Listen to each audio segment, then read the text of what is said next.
I'm going to record this, you all, and put it in your membership. If you did not look at the video I put out on the member update this week, it is all of these are going to be under your interviews and webinars membership course. And if you go to the far right, it says monthly webinars, and I'm going to put them in there so you can check them out, even if you can't make them live. But yeah, here we are. What we'll do at the end is we'll take some time to. I've got several of the NRS cadre here. I'd like to bring attention to them so everybody knows who they are. Specifically tonight, Clark, who still has his camera on with the red T-shirt there. He's my go-to guy for first aid. We've got Clayton will be coming in. He's already here, but he'll come back on later. There's Clayton. Clayton has his EMT as well. Um, I don't know how many of you instructors, all of us at least have our first aid and WUFA, wilderness first aid certification. So, but we'll bring them on, say hello to everybody, and make sure you know what they look like and how pretty they are and all that kind of stuff at the end. Until then, let's go ahead and get started, you all. I'll be letting people in as we go along. Hey, Swade, what's up? Sam Wade is here. I think Tracy just got on mobile too. So Davey Black's here. Eric Conley's here. Nearly all the instructors are here, which is pretty awesome. Thank you guys. Todd Gibson. Awesome. All right.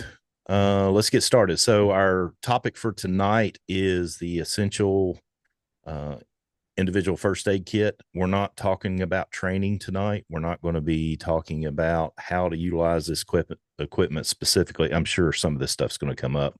We'll have a couple of demonstrations, but more than anything, what we wanted to do was just start talking about kit items, because this is a question I've been asked over and over and over again to assemble a kit. So I've done a couple of things in advance that are now, if I can, I'm going to get a link here for you. This link that I'm putting in the chat is a blog piece that is going to exist on our blog that has everything in it that we're talking about tonight. It's got links as well. Nearly all those links are Amazon links, so you can go there, and if you like that, then get it. If you don't, then find another source for it. I'm not trying to make money necessarily as much as I am trying to just get links for you so that you can see this stuff. And I actually have a table off to my left here that has nearly everything on it that we're going to talk about. Not everything, but nearly everything. So we can actually hold it up and get everybody a good idea. This is how big it is in Craig's hands. So everybody knows that sort of thing too, because that is desperately missing. If you're not looking at a video, you're just looking at blogs and you're looking at Amazon or, Dark Angel Medical or wherever you're going and all that kind of stuff. So thought we'd do that first. For those that are new to basically our in-person courses, I talk about this some in the membership, but one of the things that I haven't talked a lot about in several of the courses is what we call the law of threes at Nature Reliance School. It's came out of, I looked it up today just so I could start to get a more accurate description of where this came from. It's in four different, and I'm going to do a blog piece on this as I was looking at today doing the research. It's in four different military survival manuals. The law of threes is, and it's not ours. It's not something that we came up with. It's definitely something that we straight up stole from the United States military because it works and it's good. But it's basically a way of considering what your priorities are in survival. The first one primarily being 3 minutes without blood flow and oxygen flow, which is what we're talking about tonight. We're trying to get into what kind of first aid items that we need to make sure that we're okay in first aid. And I want to add into that trauma medicine training, because those two things are different for the most part. There's the basic boo-boo stuff. Hey, put a Band-Aid on it. There's also, hey, somebody's heavily bleeding, got hit with an axe or has been shot, and we need to take care of that too. So we're going to be talking about both of those tonight. I think that's really important that we understand that there is a difference there. And that's why there's also a difference in training. We're not really training tonight, but we'll talk about training too. There's basic first aid training, there's wilderness first aid training, there's trauma medicine training like Stop the Bleed. T Clark triple is a, C, say again, T triple C. TCCC. Clark is a certified instructor in Stop the Bleed. He's trained all of our Nature Reliance School instructors. We're all certified in Stop the Bleed.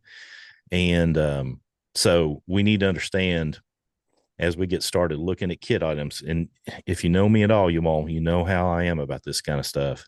It's not enough to just get the stuff. You've got to know how to utilize it. And to be clear, that's not what this specific webinar tonight is about. It's about the kit.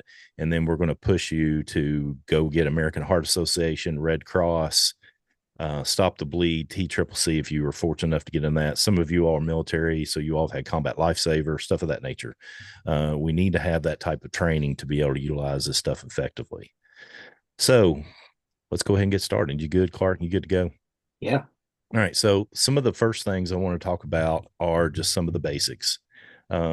We've got trauma shears, and I've got some new ones that I picked up that are pretty interesting, actually. Trauma shears are basically the trauma shears that you're going to be able to utilize to cut clothing off. A lot of these things that are really high speed can cut through coins and stuff of that nature. I mean, they're really intense, but for the most part, being able to access and cut off gear, packs, clothes, jackets, and all that sort of stuff is going to be handled pretty easily with a set of trauma shears. I think this is a really important piece of kit. There's actually some cutters that look much like I don't know, like a box opener or something too that I've carried for a while that doesn't take up as much space. This is your typical trauma shear right here. This is the one that I just picked up from Tough Possum Gear. He got these mini trauma shears so they'll fit in his medical kit. But these are going to cut the daylights out of some stuff today just to see what they would do. They work really well. So that would be number one. And again, that blog that I have listed there in the chat has links for all of this stuff so we can just talk about it. If you have a question about anything that I'm holding up or anything that Clark talks about or holds up or anything of that nature, just throw it in the chat and we'll address it right here and right now and go for it. Tweezers, I didn't get my tweezers out, but tweezers come in a couple of different forms. The ones that I linked for you there, I have two in there. There's one that is set up for ticks, tick tools, what I typically call them, tick tools, ones that are good at pulling out ticks. If you're going to get access to a interview I did with an entomologist from University of Kentucky, Blake Newton, that last week, and we talk about pulling ticks off with him. He's a professional in that area. I know that we have a lot of practical knowledge on that too, but he said the same thing that we always say. You've got to access that tick as close to the skin as you possibly can, pull 90 degrees away from the body. He didn't say anything different, which I was glad to hear. I love it when I talk to experts and they back up what we're already teaching. Tweezers are good for a lot of different things, whether it be ticks, whether it's splinters, whether it's just, quite frankly, me and my old eyes trying to grab hold of things. And, I've got arthritis really bad in my hands and actually my wrist now. So tweezers make some things a lot easier for me to do as my hands don't function on fine motor skills as much as it used to. And anything you want to add in anytime, Clark, go ahead. Yeah. Yeah. No, I think Alcohol, go ahead. that's very, I was going to say to your next point on alcohol pads and antiseptics, for disinfectants, little wounds, boo-boos, things like that. Nothing open gashing wounds or anything. Just something to kill local bacteria.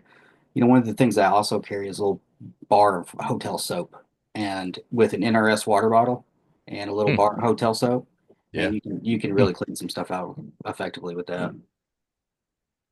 Nice. Small and large bandages. This little thing right here, 4x4 gauze, is probably what I use more than anything else in my kit. This and some duct tape or some of the other tape we'll talk about. This is basically most of the time is my Band-Aid because I can cut this with a knife. I can cut this with shears. I can make it as small and leave it as 4x4. And then, you can put a handful of these into a first aid kit and they don't take up much space. They don't take up much weight. They don't cost much. Again, the trifecta of what I call survival supplies doesn't cost much. It doesn't take up much space. It doesn't. So that is good stuff as far as small and large bandages. Here's a trauma dressing. And again, I wanted to hold these things up so you can see the size of this. This is the exact dressing from this company. Even we had a student Now I won't mention his name. He actually left class promptly and went hiking on his own with an axe and stuck an axe right in his shin. He's actually a physician too. Was way back in the middle of nowhere using an axe inappropriately. He actually wrote me and said, Craig, I should have paid attention to what you said in class. I didn't use my axe right, stuck it in my leg. And literally, fortunately, he had trauma medicine training because he's a gunfighter, gun dude too. So um, he had one of these with him, stuffed that in the wound because it was a really big wound, put pressure on it with an Israeli bandage that we'll talk about in a minute sometime. And that made a big difference for him getting out. So Big fan of Curlix, these yeah, go H and ahead. H's. These H&H gauze. It's about four yards or so of gauze that's just Z wrapped in there, and it takes up nothing. I mean, you can put this in your back pocket in a tourniquet, and you got a basic, gunfighting kind of kit on you. But these are really nice. Last a long time. They're vacuum sealed, so they're water protected, and these are great. They that I have that exact brand listed in your blog that I put in there, everybody. So for those that are interested, I think we'll get to the Israeli bandages later. One thing while it's right here in front of me, so I can show it, is eye wash. I don't have that on the list, but I always keep this in our big Nature Reliance School kit for people to get stuff in their eyes so that we know we have good eye wash. You can use clean water, obviously, but this has it under pressure. So you can spray some eye wash into a eye, and even I guess you could use it for a wound, couldn't you, Hmm. Clark, Yeah, if you wanted absolutely. to? Yeah, it's Because just it's, sterile water. yeah. Triangle bandages. Do you have any of those by chance? I do. I've got one right here. So triangle bandages don't take up much space.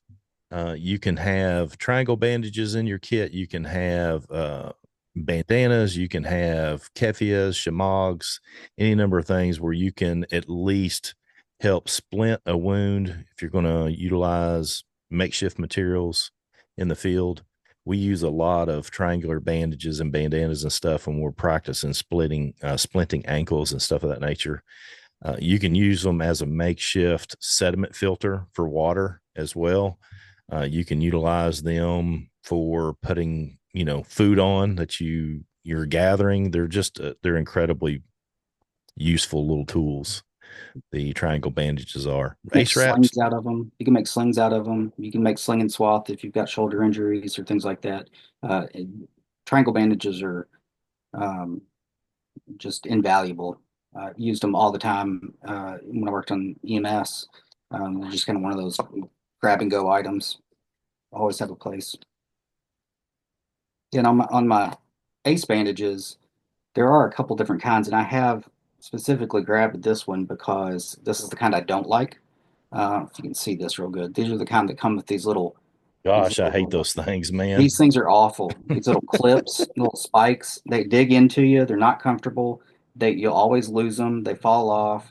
Um, I really prefer an ace bandage that's got Velcro on the end of it so that you can tighten something up really good with Velcro. Or if I have to use this, I'm gonna reinforce it with some kind of tape, Gorilla Tape or duct tape, 100-mile-an-hour tape, something like that. Next on the list was tape and splints. I am a huge fan of duct tape. I didn't even put that in the blog because I think it's kind of obvious. Duct tape does so much stuff. It's good for first aid. It's good for fixing knives and packs and shoes. You can actually pull the threads out and use it as fire starting material. It's an incredibly good resource to have in your kit. So I'm a big fan of duct tape. We also had in there medical tape, like athletic tape is another good one to have in there. And I never can remember that. What is that, Clark? That wrap Coban, Yes, Coban. You can buy Coban. I this never can stuff remember the on name Coban. you can get this. It's not sterile. It sticks to itself. I just smash it down and put it in my kit.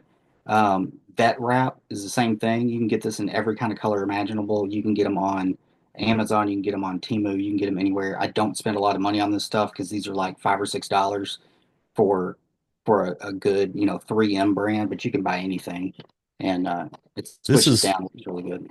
this will what it looks like often. You can get them in smaller rows, not rolls that are not as long, but this one, let me go ahead and open this one up. You can get it cool camouflage color too, like this. You can wrap your firearm in that or your optic or whatever. That's another thing that we've used them for in different reconnaissance courses and stuff.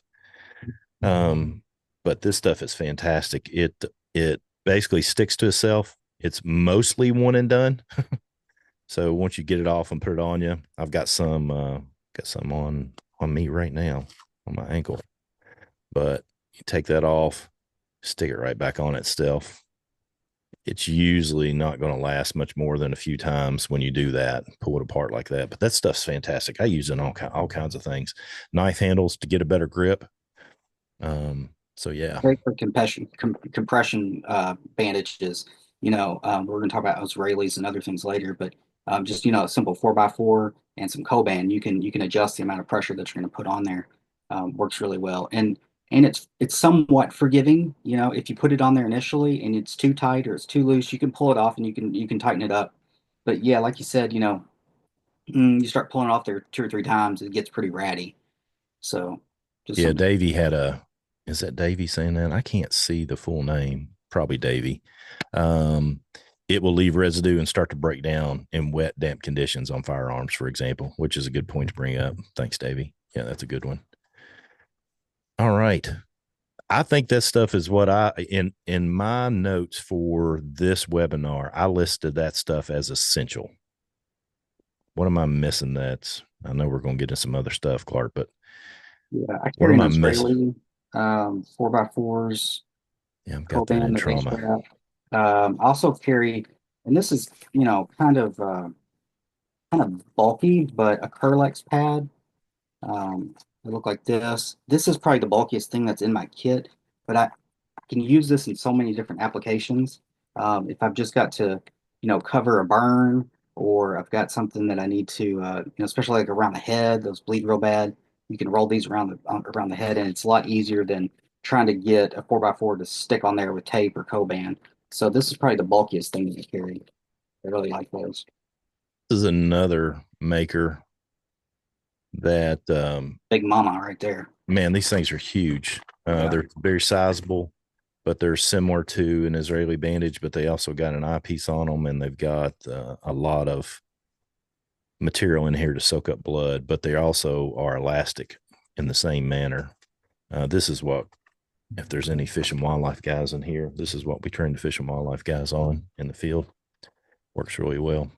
Okay, And I think it's so worth saying we probably know this in this group on here, but personal protective equipment has always got to be at the top of your list. You're touching anything that's bloody or gut or gross. You want gloves at a minimum.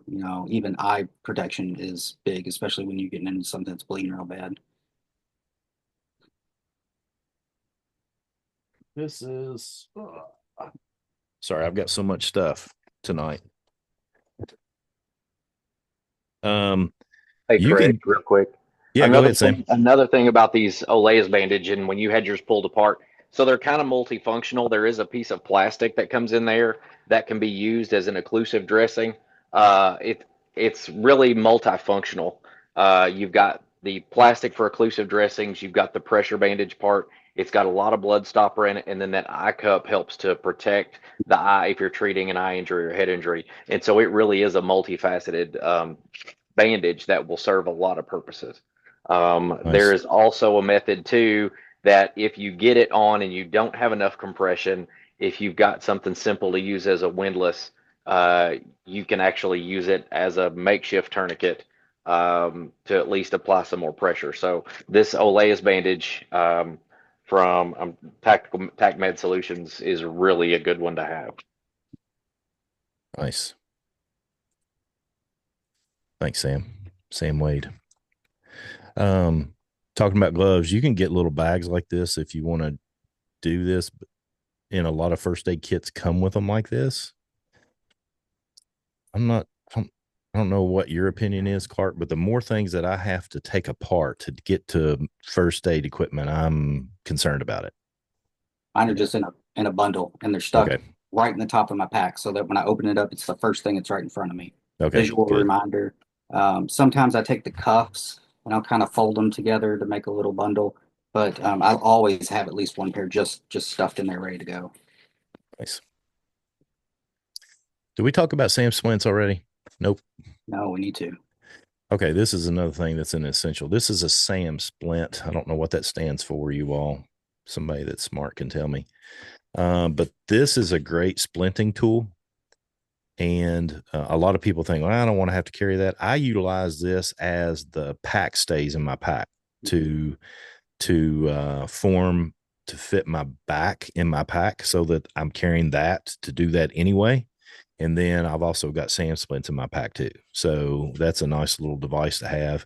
Basically, if you've never seen this before, this is something where you can form it around, let's say, an arm to help support it, but it bends rather easily. So you can form it and then it's going to hold shape for you for a wound like a twisted, broken, out of place arm or something of that nature. All right. So medications and additional supplies. We got all the pain relief in here: Tylenol, ibuprofen, aspirin. If you haven't checked this out, we did a deep dive on this. Clark and I did. Clayton did too, trying to find basically one and done uses for over the counter medicines. You can order these off different medical suppliers, Amazon, stuff of that nature, so that if you have a first aid kit, you don't have to have a whole bottle of aspirin. You don't have to have an whole bottle. Now, the links that I gave you all in the blog piece is bottles of stuff, because my thought was, hey, we're probably going to build kits for multiple people in our family or something of that nature. You all do whatever you want to do again. And Mike Pointer put in the chat, Sam, structural aluminum malleable. And Fred said splint aluminum malleable. And Danny McIntosh said, make sure you have nitrile gloves in case allergic to latex. That's a good one. All right, cool. Good stuff, you all. For those Check it out. meds, sometimes you might spend a little bit more, but if you really are just building out one or two packs, your convenience stores, gas stations, stuff like that, in the travel section, they'll have Dramamine, they'll have Benadryl, they'll have Zyrtec, they'll have, aspirin or Tylenol in those little foil packets, and those are great in the foil packs because they're got the expiration right on them. You know what's in them. They're waterproof. You can tuck them in your pack. But that being said, you can buy those on Amazon as well. That's what I do. I just buy a big box of them. I use them. Nice. So Imodium AD for diarrhea control. Got to tell you all, it's one of the most used things in our first aid kit at Nature Reliance School classes. Not that we fix a bunch of bad food, but people get out and they've got their backpacker meals and they're trying something new, they're trying something wild, and it just upsets their stomach. And there will not be a class at Nature Reliance School that somebody doesn't go to the medic and go, hey, y'all got any Imodium AD or something like that? And we always do. So we're telling you that because you should have that in your kit too. Don't bypass and just get the pain meds, because somebody's going to get diarrhea if you're doing new things outside, and that's important. Benadryl is a nice one to have in your kit. I actually used Benadryl on a canoe trip down the Rockcastle River about 20 years ago. Had a dude get into stinging nettle and had a pretty much anaphylaxis reaction to it. All we had was Benadryl, and we used it. It calmed it. At least it calmed him down. It helped tremendously. He was absolutely freaking out. I mean, it was one of the, there's been more than one time, but it was one of the times where I thought, I'm actually going to have to choke this guy unconscious so that we can get him out of here, because he was getting ready to bring harm to everybody. He was freaking out. EpiPens, it's required to have a prescription. So make sure that if you don't bypass that. I've got a family member that has pretty severe allergic reaction to bee stings, and we go hiking on a regular basis, and we always take the EpiPen. Always. It's just one of them things that can be very problematic if you don't have it. And diabetic emergencies, you got stuff to show off, Clark? Yeah, I got some glucose tabs. You can get these at Walmart or in any first aid section or in the diabetic section where they sell the glucose meters. Craig's got one of the liquid ones. He's got about 20, 15, 20 carbs in them. What works really well too are Smarties. And honestly, Smarties taste better. Smarties work pretty good, but having some kind of simple sugar, even if it's just a couple packets of sugar, for your diabetic emergencies, really important. This is liquid. Um, so this is Tastes what great. this is this is I this is what my type 1 diabetic daughter, we've used these on. I mean, she's probably got a couple of cases of these around all the time. This is one of those things that'll bring a diabetic back when they're getting low. Question I just saw on here from Paul. Hey, Paul, what's up, dude? Is there a situation where you shouldn't take Imodium to let it pass? You feel about that, Clark? Yeah, Any other there medics in here? there are situations you don't have to. Diarrhea in and of itself isn't something that you have to treat immediately. If it goes on for more than 24 hours, you probably want to start treating that for sure, or if you're getting signs of dehydration. Um, but in this scenario, first aid, and we're thinking where we're in an outdoor situation, the one thing that I want to make sure that I stay very hydrated. And if you're going to lose a lot of water through that diarrhea, then you need to start treating it. And electrolyte powders are another thing that we carry, and you need to supplement. You need to be using these frequently. This is the next on the list. Yeah. Clark put this list together, everybody, so he's got it in a good order. I've gotten very fond of elements. They taste salty. I absolutely love them. I drink them every morning when I go to the gym to work out. I usually have one at night as well. Catch those liquid IVs. I like these a lot too. Yeah, they got a lot of sugar in them, though, They man. do have a little bit of sugar, but a little bit of sugar isn't bad. Yeah, That's you're it is if you replacing. drink 10 of these a day, like I do. Yeah, you're drinking 10 a day. No, You're not I'm not. ALAs, Greg. I'm not. Oh man.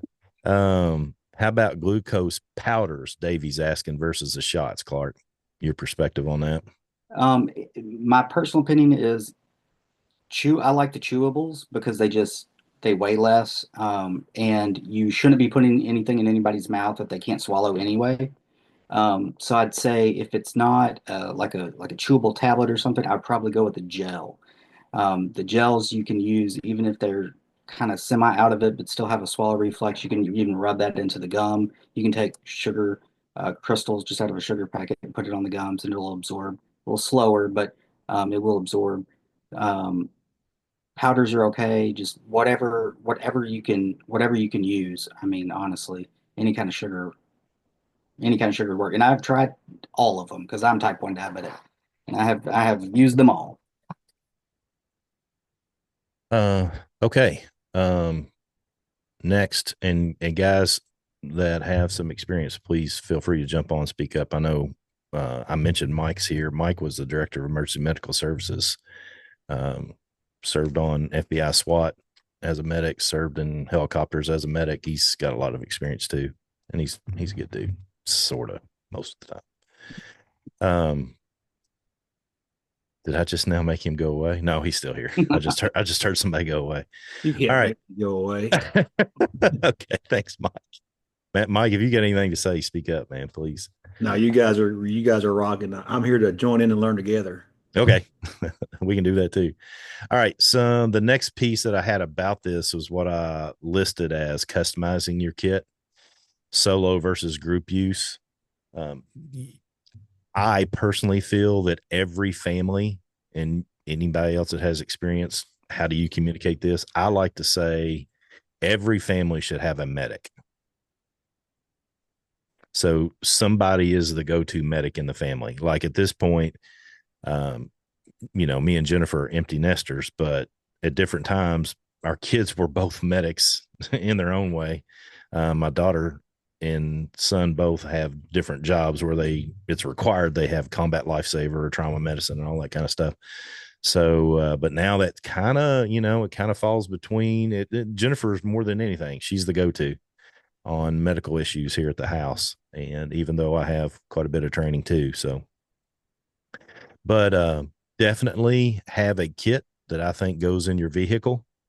If you're going backcountry, you need to have a kit that goes with you. I've got some different kits I want to point out before we get out of here today.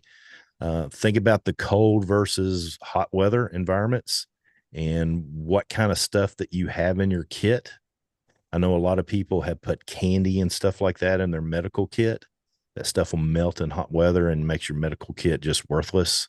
That's why we're showing things like glucose shots and stuff like this, because this stuff's not going to melt. The powders, the tablets that Clark is showing. If you need sugar for a diabetic or type 1 or type 2, something like this is going to be just fine in your first aid kit that stays in your car, cold or hot. I've never noticed, Clark, that's a question from me. I've never noticed these freezing in my kit. Is that an issue for I don't these? usually carry the oral ones, so I'm not sure. I Okay. would say they're probably harder to freeze. I usually carry the powders. Mm-hmm. I would say there's things like EpiPens that don't like the heat. These do not like the heat. So you got to be careful about the temperature that you keep these in. And um, also, if you have any particular, talking about customization, if you have particular meds, I'm thinking like nitroglycerin because somebody in your family has a heart disease or they've had a heart attack and they've been prescribed nitroglycerin to take if they have chest pains. They don't like big temperature changes either. So just be mindful of the stuff that you're customizing in your kit, whether it can tolerate the hot and the cold. All right. Getting into trauma medicine now. Quick clot. There's all kinds of different versions of quick clot, combat gauze, and quick clot gauze. But basically, what you're looking at is a piece of gauze or some gauze that you can stuff into a wound. Again, get your stop the bleed training to make sure you know how to utilize that. And again, stop the bleed. We're going to do some, we've got a date in April now. I think we do, Clark, don't we? We do. Where we're going to do some first aid and stop the bleed training. We're going to recert all the instructors at Nature Reliance School and then have a class for everybody else too. But wherever you live, find stop the bleed training and basic first aid training. Stop the bleed is usually free. The beautiful thing about stop the bleed is somebody like me, I can't get certified to teach stop the bleed because I'm not a medical professional. You've got to be an EMT, paramedic, doc, nurse, or something of that nature that has a background in that type of stuff to teach it. So that's really good, in my opinion, for trauma medicine. Clark's taught several classes for us. Mike has taught a class for us or two on stop the bleed. So real good stuff. But quick clot is going to have an agent in it that is going to help literally stop the bleed from happening. If can you want to explain what's happening there, Clark? Yeah, you got two or three different kinds of hemostatic agents out there. Kaolin is one that and is in like the combat gauze. The military uses that one a lot, um, and it will help the the platelets clump together and form a clot. That's what you want. Instead of just freely bleeding, you want all this stuff to come together and create a clot, and that's what that hemostatic agents do. There's some other stuff that's chitosan based. Some of it's made from shellfish, although the research has said that if you're allergic to shellfish and you use this stuff, there isn't any cross reactivity with it, so you shouldn't have to worry about allergies. There's some acetylated glucosamine, which is another kind. Um, Whatever you have is good, honestly. I like the Quick Clot. That's a brand I use the most and probably what I recommend. I like the Quick Clot. Easy to find these days. Tolerates it pretty well. It's just once you expose it to air, you can have some problems because once it gets wet, it's going to go bad on you. So make sure you keep that stuff sealed up. One thing to avoid, everybody, is that were you getting ready to say this? Powders, God. Do not get the stop the bleed type. And I think they even called the one that I did the video on recently. I think it was called Stop the Bleed. I don't know how they got away with utilizing that name, powder. Because if you pour that powder out and it gets in your eyes or any number of problematic mucus systems in your body, you are in trouble. This is how this. It's pretty gnarly when it gets in your body too. You pour that stuff in an open wound, and it's going to take surgical debridement a lot of times to get that stuff out. It's rough. I don't like the powders at all. I like impregnated gauze with hemostatic agent in it. That is the go-to for me. You got to hold that stuff in front of your chest, dude. keep Yeah, holding this up. was just H&A. Here's my hemostatic gauze. It Yeah. goes invisible when you hold it out to the side. Yeah. Okay, cool. Next is tourniquets. The most popular tourniquet out there is cat's tourniquet. This is a trainer because this looks just like a cat's tourniquet, doesn't it? It is not a cat's tourniquet. It is a knockoff that looks just like a cat's tourniquet. Cats come in several different colors. This is an orange one. This is an actual verifiable cat. What you're looking for is you want it, try to do my best. You want it to have that logo on the back of it. Because you'll notice when you look at this logo, it's going to say probably Recon or something like that. Yeah. You want something that says ACS, American College of Surgeons, that's got their stamp of approval on it, and the real cat ones have that. And that's definitely what you want to look for.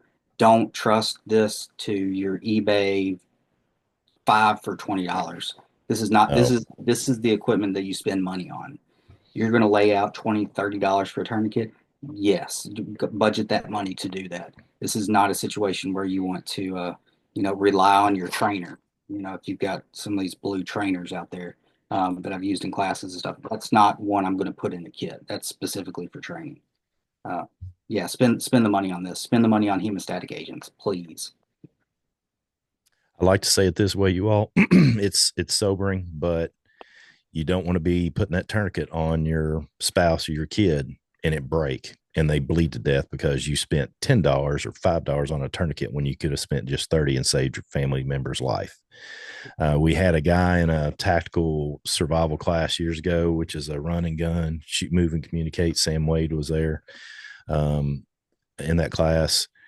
It was he was a Cav Scout in the Army, and they got a bunch of bad cat tourniquets and had to use a bunch of tourniquets, and several of them broke on the battlefield. It was, oh man, I just can't imagine. So spend the money on some good tourniquets. I personally am a fan of soft T tourniquets. It's the one that I listed in your blog. These are made a little bit differently. They also come in colors, tan, green, black. This is orange. I picked this so it'd be easy to see. The beauty of these is that, from my perspective, is they go together like that. Pull them tight.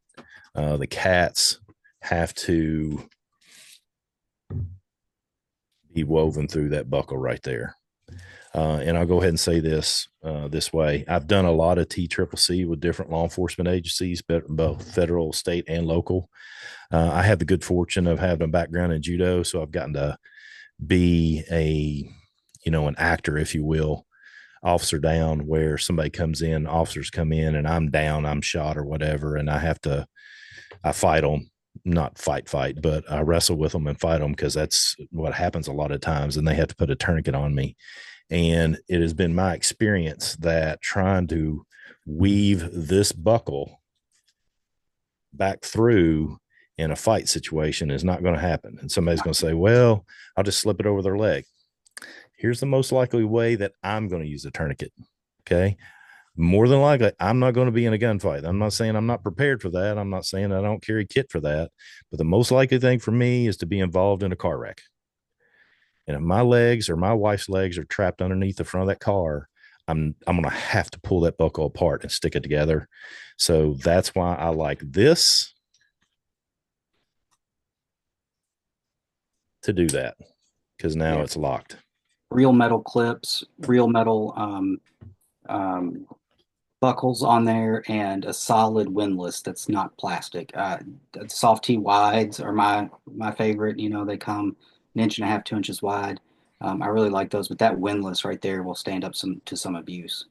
If you're new to tourniquets, that's the windlass. That's what he's referring to. And again, this is one of those things. If you take Stop the Bleed training, they will show you how to utilize this equipment. You will do it in practice. We're going to try to figure this out this year, where we actually do some practical training, where we might shoot some guns and stuff. We might be hiking and we had to put tourniquets on. If you come to a basic survival course at Nature Reliance School at any point in time, one of the instructors is going to throw down one of those blue tourniquets and you're going to have to put it on under stress with an instructor yelling at you, or you got to put it on a kid or something like that. So it's a good thing to get in practice. Hey, I get surprised I've got to put a tourniquet on. We talked about hemostatic dressings. We have not talked about chest seals. Chest seals look like this. There's two in here, one for the front of the body, one for the back, because if you get a puncture wound, like a gunshot wound, or you get a knife through you, or a stick, or any number of things that can happen in a wilderness event, you'll have a wound in the front and the back, so you'll want two for that. Spend the money, buy a hyphen. These are really good chest seals. They stick like none other. I mean, you get bloody, wet. The adhesive on them is really good, but yeah, spend the money on the hyphens. Okay, a couple things that I missed here, Clark. If it isn't $30 or more, it's fake. That's a good thing, Nick. Thanks for saying that. And Paul Cotaro said, should you leave a tourniquet in the plastic wrap for travel or unwrap it for front access? I don't have my tourniquets in anything. I take the plastic off of it. It's not something you're going to put inside of a wound, and it's one of those things. And again, this is one of the things that has to come in training you all, because we're not here to train you. But if you're using a tourniquet, it's bad. So it's not going to matter that you're using that tourniquet on top of a wound site. And guys, I'm not the expert here, so you all correct me if I'm saying anything it's not approved here from you guys. But carrying in plastic is not a necessary function at all. Go ahead, Sam. You got something to say, Sam? I don't have my tourniquet here handy with me to show on camera. Paul, there is a staging method. That is a way that you stretch it out, you get it prepped, you get it folded in such a manner that when you come out of your pouch or pack, whenever you come out of a pouch, if it's in a pouch, and it will lay open, usually about the size of a thigh, so that you can get it on a thigh, and then you cinch it down if you're on something smaller. But there is a staging method and a way to fold them so that they basically snap ready out about the size of a leg. And Nice, I just don't have one to show you. And under those circumstances where you're really stressed out, and Nice. especially when you've got blood involved and things are wild, your hands are probably going to be nasty before you ever get to your tourniquet. You don't want to be fighting plastic wrap.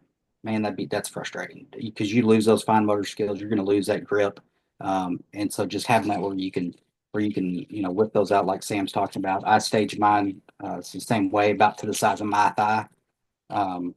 So that it's ready for me, because I think of it as an individual tool for me first, and then for somebody else if they need it.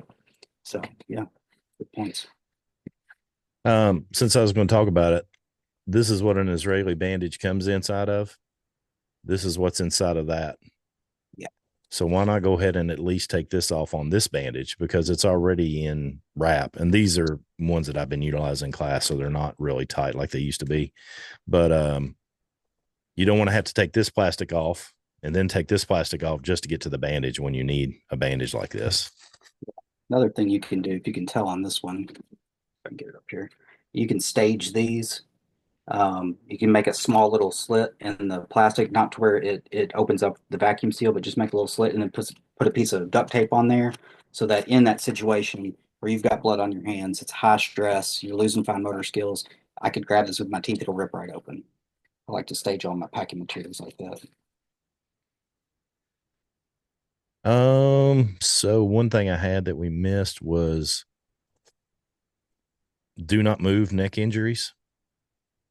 I can't remember which book I wrote. It's probably Ultimate Wilderness Gear when I was putting the first aid stuff together for that book. It was something like 72% of people that lose function of their legs happen after they've been injured and somebody tries to move them inappropriately, not medical professionals. If you got somebody that's got a neck injury in the backcountry, you need to get training for this, but you need to protect them, have them stay in place, and have professionals move them, not you. We're not professionals. Fred added in that the Israeli bandage, which again is this one you all, has an expiration date and not marked on the inside.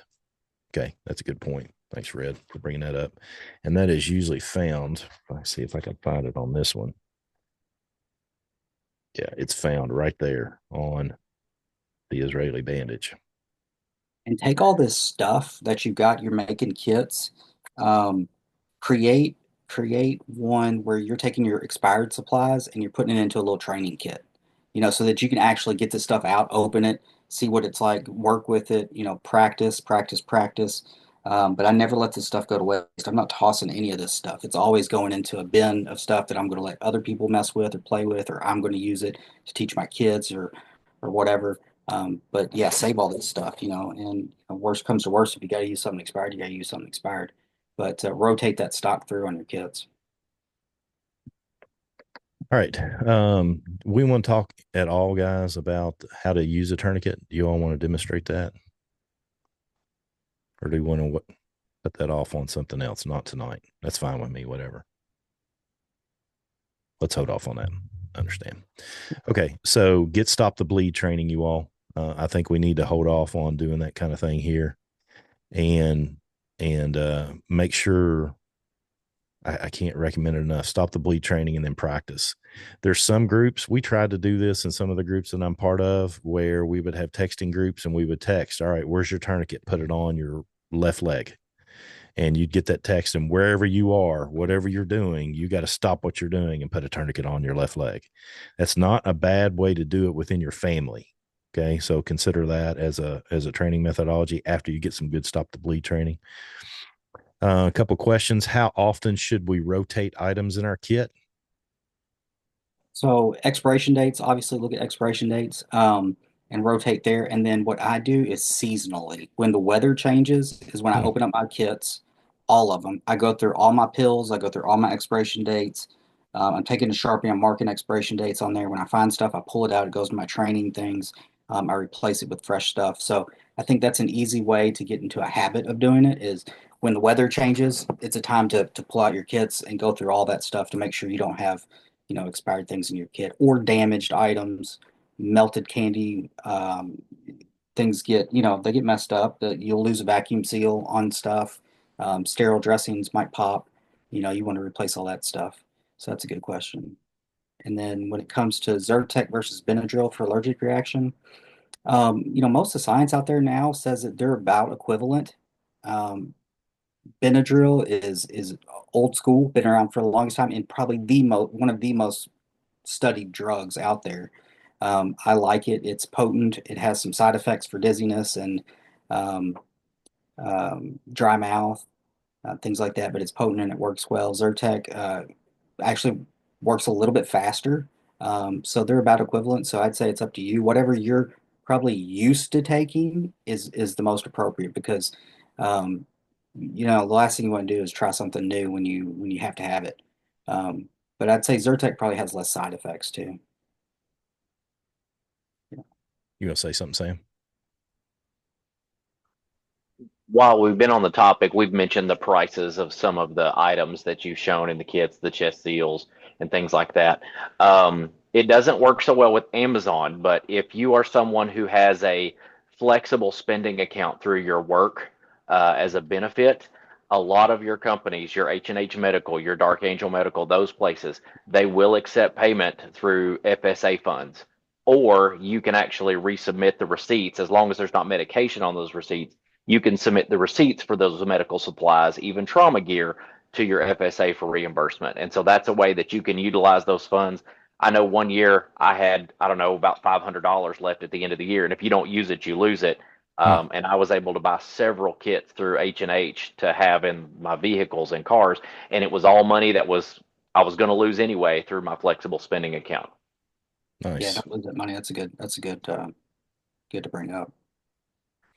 Last piece that I had of material is Narcan. Uh, how hard is it to get Narcan?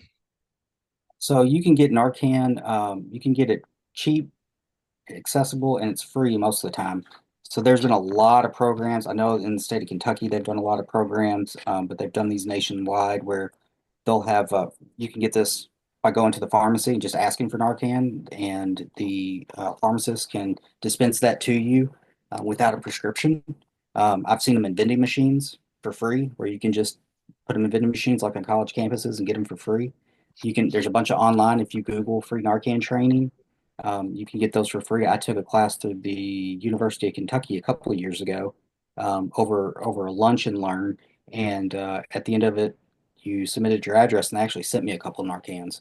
So worthwhile having. Everybody, I think, can you see that? Yeah, there you go, Narcan. It's intranasal, so it just goes right up the nose and squirts in there. Um, EMS, ER, we use Narcan through an IV or through an intramuscular injection, but it works very well through the nasal. What I was going to say is I think some people have opinions on Narcan that I don't want to get into on this top, that I don't want to get into in this training, about whether they would use that. There may be some biases that you have towards people that might need Narcan.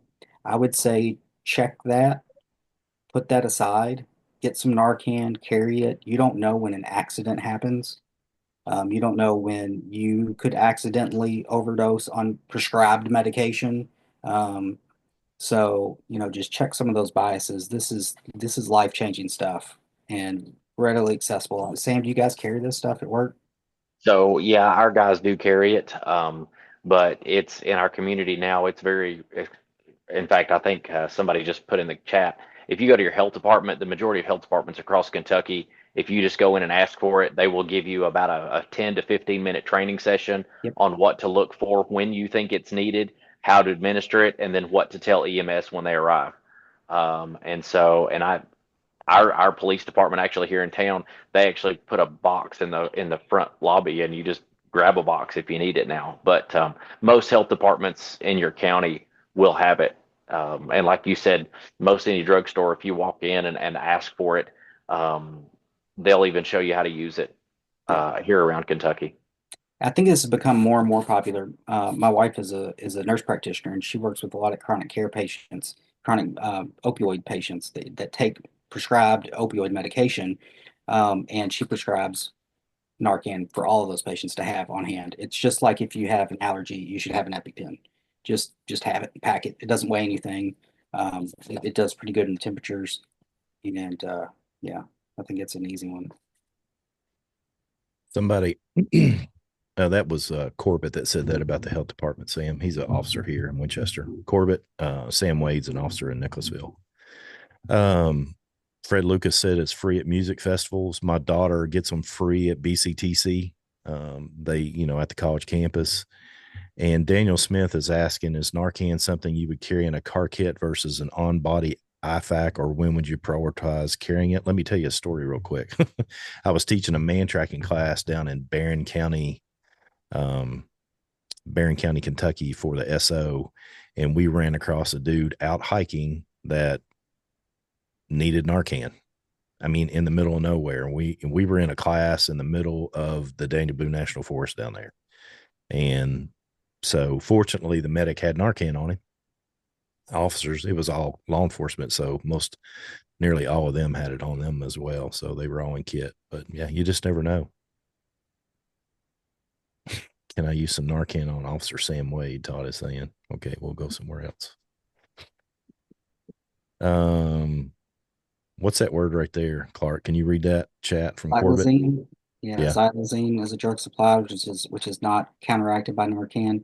Um, yeah, so in Narcan training, in first aid training, they're going to tell you when to use this. I'd say the simple answer is when somebody's down, they're unconscious, they're breathing, they have a pulse, but you don't know why they're not conscious.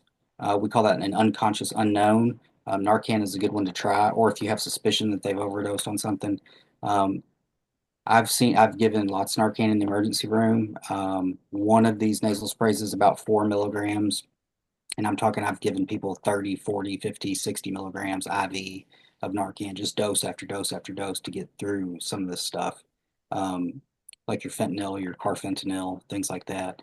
So, yeah, if it doesn't work, then they need emergency care. They need access to an IV and probably an airway and high level of care. And this stuff's out there. The fentanyl is out there and it's in all kinds of other stuff. I've seen it mixed in with Xanax pills and marijuana and synthetic marijuana and all kinds of stuff. It's cheap. It is out in your community, I promise. So having some Narcan around is good. So, with our remaining time, we'll just open it up to questions. If anybody has any general questions you haven't asked already, so throw them at us in the chat. If there's anything that you had a question about coming on here that we haven't answered for you, again, don't forget. I'll put it in there again for you too, so everybody's got it. Here's the blog piece of everything that we talked about tonight, except a couple of small items. Right here has links again. If you want to get them from those links, great. If you just want to see what it costs so you can go find it cheaper, please do that. Just get yourself a first aid kit. And it probably goes without saying, but I'm a big fan of a couple things here. Building your own kits. These kits, these adventure medical kits, what these are good for is to get the kit and then take nearly everything out of it and use the kit bag. They're usually full of a bunch of garbage. So a couple things. Tracy Trimble, he's one of our instructors. He owns Kentucky Handcrafted. I'm going ahead and say this right now. This is a prototype. Let's be real clear. So get on Kentucky Handcrafted's website, get on their email list, because Tracy's working through this right now on what he's going to do with it. Matter of fact, I don't want to show what's in here because it's a prototype, one of the early prototypes. But this fits right on the back of my Lindy, fits right on my chest kit, works really well for that. Tough Possum Gear has a really popular medical kit. Just find something, you all. Mark it as first aid so everybody knows. And that reminds me, check this out. I've been trying to find a company that we could get hard case, decent first aid kits from.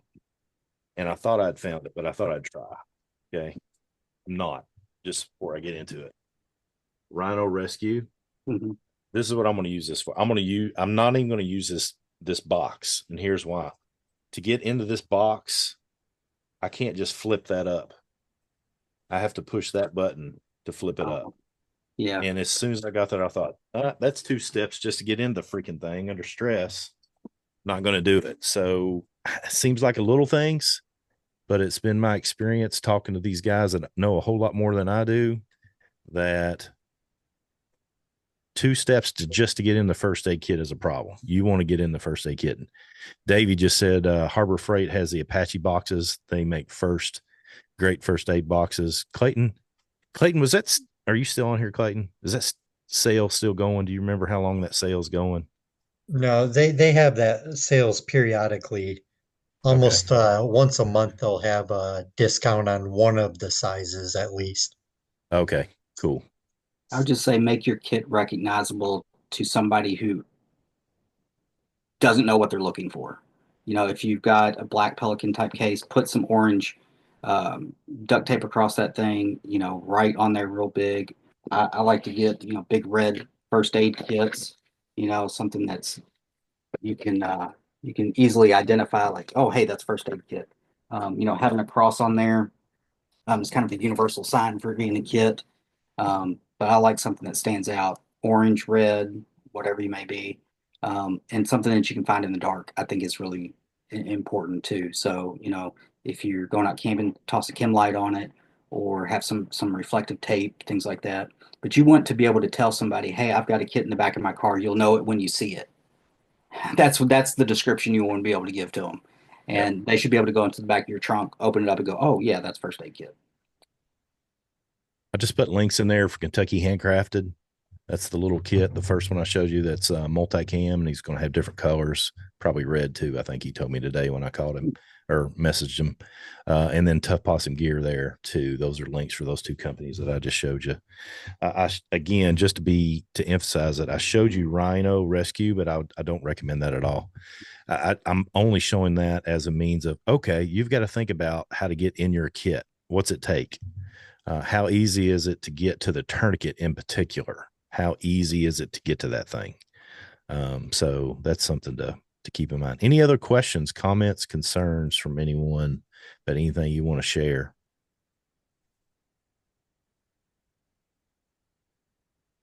So, Clark, anything? I was just going to say I'm a big fan of kits and making kits for purposes. So I have a bigger kit that goes with me when I'm in the backcountry. I have another kit that's set up for boo-boos in my glove box. I've got another kit that I can pack on myself. So think about the situations that you're going to be in and what size kit you want to have. They don't all need to have all the same supplies. So that this list that I have is a good first aid kit that that everything will fit in something like this, you know.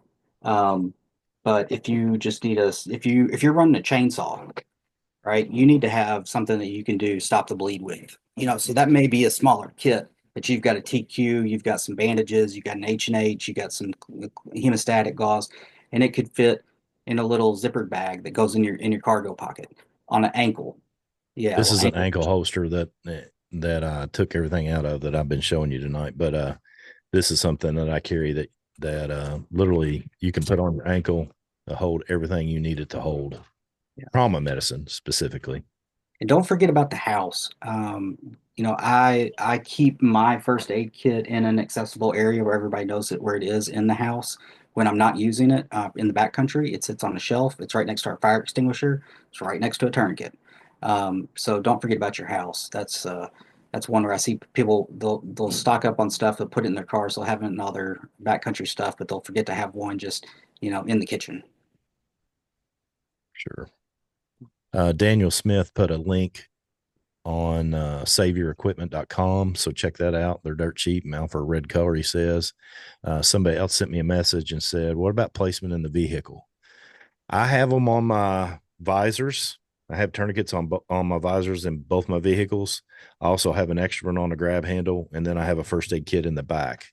Because again, I think the most likely, a lot of us gun enthusiasts that carry for self defense and stuff of that nature, the most likely situation for us to use a tourniquet is in a car crash, not in a gunfight.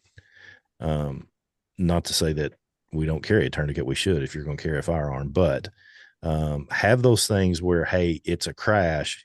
Can I get access to that stuff now? Do I have to get in the back in the trunk to get out the tourniquet? It's not the place for it to be. It needs to be readily accessible. And man, I don't have it with me, but a Rescue Me device on your keychain is a really nice piece of equipment. It's got a cutting tool, breaks the glass, and stuff of that nature. And we got another question here, Clark. Clark, what's your opinion on IT clamps? Yeah, IT clamps. So these are for immediate hemorrhage control. They're kind of pricey. I mean, I think they run 80 to $100 for a single clamp. They're Hmm. expensive. Think of it like a claw clamp for girls' hair. They're putting it back in a Oh, bun. did you Um, bring me the mouse? Look at you. but Oh, I'm not muted.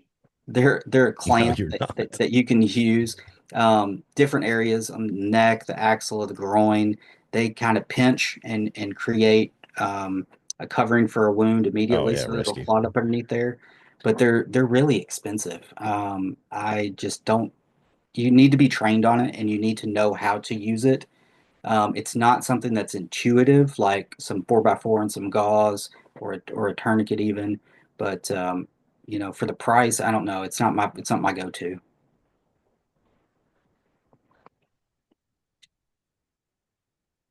Uh, that's the Rescue Me device that Clayton's holding up there, you all. That fluorescent yellow piece pops right off if you need it to. And like that, it has a seatbelt cutter on it. And you can see the blade, and that black tip will break glass. And I've got a video on YouTube. One of the local um, demolition yards or whatever let me come down and break a bunch of windows in their cars, in their junk cars, which is fun as heck. So I got on video showing how to use that thing. Check that on YouTube. Ankle strap kit, Amazon or better choice from Ken. Question about that. I say with all the kits, it is what it is. It's a personal preference. Um, get it, try it out, load it up. If you don't like it, Amazon has free returns. Honestly, I get a lot of stuff from Amazon. If it doesn't work out, I send it right back. Um, Galls is a place that's in Lexington, Kentucky. They sell a lot of first responder equipment. They've got a lot of nice kind of tried and true products there. I'd look there. And then looks like Kevin has a question about Pepsid AC used in conjunction with Benadryl for allergic reactions. Had that used on me once in the ER for bee stings. Absolutely.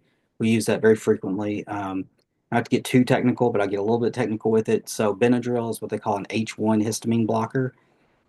It's pretty strong, and that's why it has more side effects. But it works to block histamines really, really well. And then things like Pepsid AC, which we use for reflux, is actually a histamine blocker as well. It's an H2 blocker. It's a little bit weaker, but when you combine those together, they hit the H1 receptors and the H2 receptors. That makes really good control for histamine. Um, I do carry Pepsid AC, and I would use it in conjunction, especially for somebody who's had any kind of reaction to a bee sting. Um, put them on a little Pepsid AC for a few days, even is good, just to have some histamine blocking on board, but you're not going to get all the side effects. Yeah. Clayton put in there that warrior poet. That's somebody I need to put in the blog. Thanks, Clayton.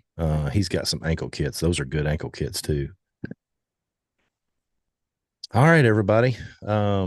Great questions, great additions. Thank you all, everybody, for throwing stuff in. Much appreciated. Thanks to Clark for being our resident expert. We've got several experts in here. Thanks, Sam Wade. You threw a bunch of stuff in tonight, too. If the instructors at Nature Reliance School don't care, throw yourself on video. I like showing you guys off because you guys make me good. That's Patrick Allen, Clayton Worrell. Patrick is our resident cook. You got a course in your membership with him. Clayton is my right-hand man. He does all this stuff, makes me look good. He sets everything up for me at classes. Eric Comley's our plant and tree and environmental educator. Davey Black does all sorts of things. He's got a degree in wildlife biology, and he's my resident woodsman. I go to him for all that kind of good stuff. Dave Robinson is my right-hand man as well. He takes care of me. And Sam Wade's a officer in Nicholasville and hasn't been to classes in a while, but he's a good dude to have around too. So I think Tracy's on here somewhere. He's just driving. So Tracy Trimble's been around from the beginning. These are all guys that help make me look really good. So thank you guys for everything you do. Appreciate you. And you members, thank you for being members. We're going to keep going. Next month, the webinar is an introduction to hunting. Davey Black, who is right there, raise your hand, Davey, with the turkey tail in the back and the deer above his head. He's going to be one of the instructors along with James Nayhouse, who is a fish and game officer. He's not here tonight. We're actually teaching a class in the fall in person, introduction to hunting. So the webinar next week is going to be the intro to that. So the month after that, Eric Comley is going to be teaching along with me on plants, edible plants and stuff of that nature. I think that's April, isn't it, Eric? That's what's coming down the pike for your webinars, you all. Thanks for being a part of the membership. Thanks. Todd, did you head out? You didn't get on camera for me, Todd. Todd's one of our instructor cadre too. There he is. Alabama Todd. Thanks for being here, Todd. Clark, Sam, Clayton, and Craig. Thanks, Todd. Appreciate you, bro. All right. Anything else, you all? Thanks for being here. Once I get this video processed, it will be in your membership. If you want to review it, check out the blog. It's on the website live for everyone, so it's accessible to you, anybody that you want to share it with. Keep in mind that when I upload these large videos, they go to YouTube, but those are just for you all. They are listed as unlisted on YouTube. I don't want you all sharing them. You all are paying to be members. You all have access to this stuff. It's not for the general public. Thank you for being a member. Thanks for making Nature Reliance School what it is. Appreciate you all. If that's not it, we're done. We done? Done. All right. Good night, everybody. Thanks for being here. All right. See you.